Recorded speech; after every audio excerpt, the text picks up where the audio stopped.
From the very first day he walked into the towering glass building of Ardent Global Holdings, nobody cared enough to know who he was. To them, he was just another cleaner, another poor boy trying to survive. One more invisible body pushing a mop across shiny floors that reflected power, wealth, and status he clearly did not belong to. Every morning before sunrise, while executives slept comfortably in air-conditioned homes, he arrived quietly. His shoes were worn, his uniform plain, his head lowered, not out of shame, but out of observation. He watched people arrive with confidence, with arrogance, with entitlement. He listened as they spoke loudly on phones about deals, profits, bonuses, and promotions. And then, when they noticed him at all, their tone changed. "Hey, cleaner, be careful there. Don't touch that. It's expensive." Sometimes they laughed. Sometimes they insulted. Sometimes they acted as though he didn't exist. And he accepted it all in silence. What none of them knew, what never crossed their minds, was that the man scrubbing their floors owned the company beneath their feet. That the name on the building, the legacy behind the billions, belonged to him. That he was the sole heir of the empire they were slowly destroying. His name was Ethan Walter. The company had been built by his father, Samuel Walter, a man who rose from nothing, who understood hunger before profit, discipline before power. Samuel believed that leadership was service, and that character mattered more than credentials. When he died suddenly, the company mourned publicly, but behind closed doors, many executives relaxed.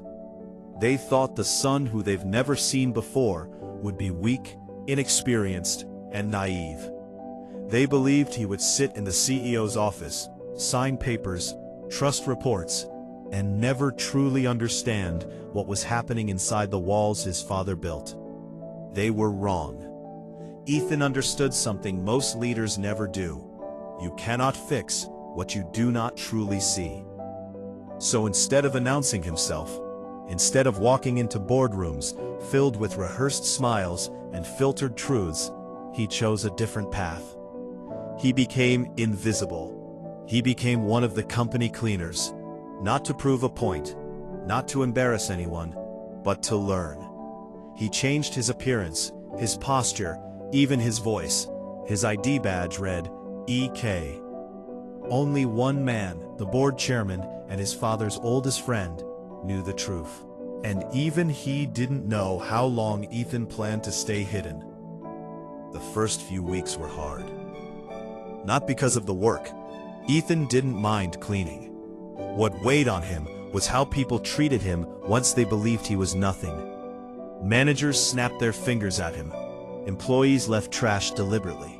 Some spilled coffee and watched him clean it with amusement.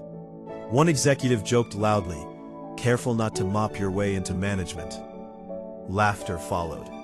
Ethan smiled gently and continued working. But inside, he was recording everything. He noticed how junior staff stayed late without overtime pay. He saw talented workers ignored because they didn't flatter the right people. He saw promotions given not to the best, but to the loudest. He watched fear replace respect. And he wrote it all down, every night in a small notebook. Names, dates, behaviors. Then there was Melissa Grange, the operations director.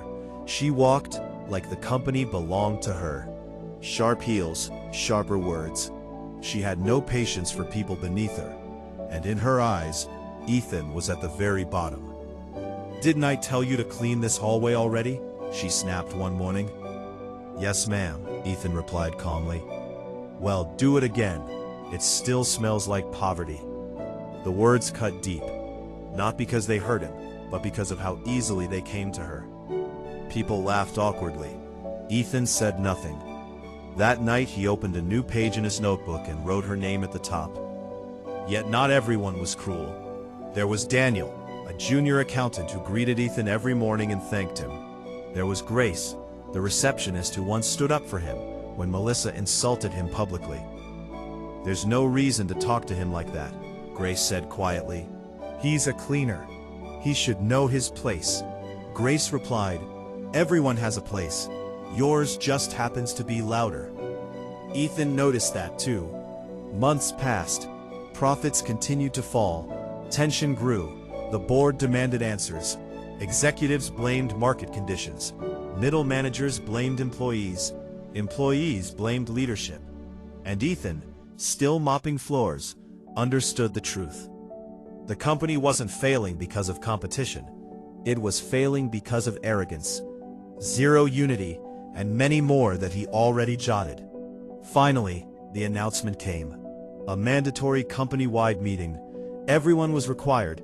Executives, staff, security, cleaners. The auditorium buzzed with speculation. Rumors spread quickly.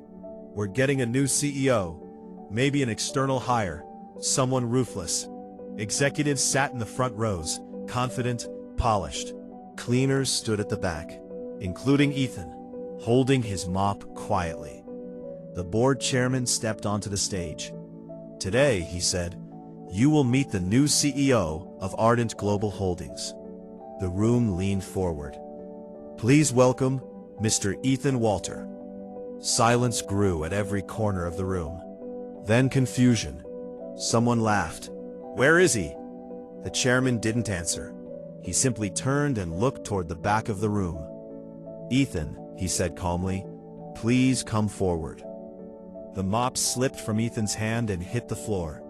Every sound disappeared. Ethan walked forward slowly. Each step echoed. Faces froze. Smiles vanished. Melissa stood halfway out of her seat, her mouth open. Ethan reached the stage, removed his cap, and faced them. For the past year, he said softly, you have shown me exactly who you are. He continued by telling everyone about his father and the company and how he studied everyone, every action. He didn't raise his voice. He didn't insult anyone. He opened his notebook. He praised kindness. He rewarded integrity. He promoted loyalty. Then he addressed cruelty. Melissa was dismissed, publicly, professionally. All other bad eggs were dismissed from the company. He promoted loyal and hardworking junior staff, working extra hours to see the company grow. So you knew? Melissa whispered.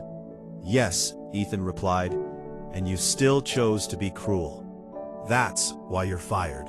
Not humiliating, but truth. Ethan ended with words his father once said. The measure of a leader is how they treat those who can do nothing for them. And as the room sat in stunned silence, everyone understood the lesson too late. Never mock humility. Never underestimate silence. Because sometimes, the man you step on is the one holding the crown. Don't forget to like and subscribe to this channel for more interesting stories.